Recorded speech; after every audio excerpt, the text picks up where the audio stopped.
Welcome to 3 Minute Thoughts. So one of the purposes of this channel is just for me to randomly tell stories. That was kind of the inspiration of doing this channel, as I had childhood stories I want to share, so I've been sharing them.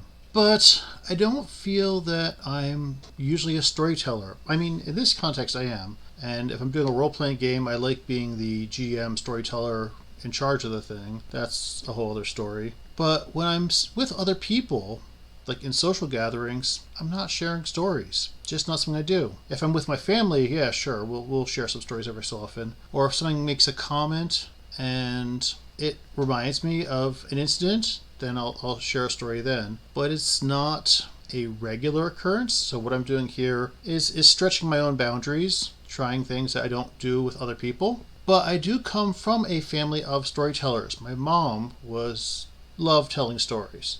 And I classified it as monologuing. And I would actually tell a story about that. So back when we were in Germany, this was about 94, I think, around there. We were visiting some of her friends from her army days. It was Sergeant Bo. And she was telling this story, and I don't remember the actual story she was telling, but she was very engrossed in it. The story took like 15 minutes to tell this whole thing, which is also why I like condensed short stories.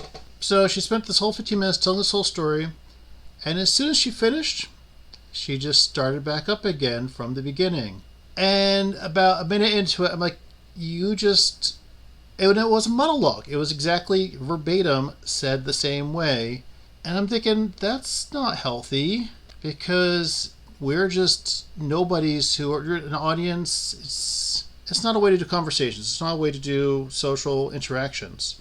Not a big fan of stories.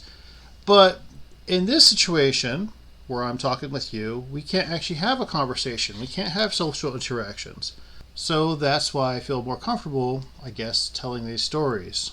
I think the takeaway is, and so one thing is, when I do tell these stories, they are really improv. They're not scripted. I mean, there's a little bit. I already knew I was going to tell the story of the mom telling stories. But what I actually was going to say, I didn't know. That's why I edit these things later, to trim it all down, and because I go over. Anyway, conversations should be improv. They shouldn't be people monologuing. Even if you think you've got something interesting to say, make sure it contextually fits what's going on, and allow other people to be involved so it actually is a conversation. And that's my muddled mess about storytelling. Those are my thoughts for today. How about yourselves? Are you a kind of a storyteller, or I actually like listening to stories. So if you have stories you want to share, reach out to me and let me know, because that's actually what I enjoy more than telling stories, is hearing them from other people. Those are my thoughts. Thanks.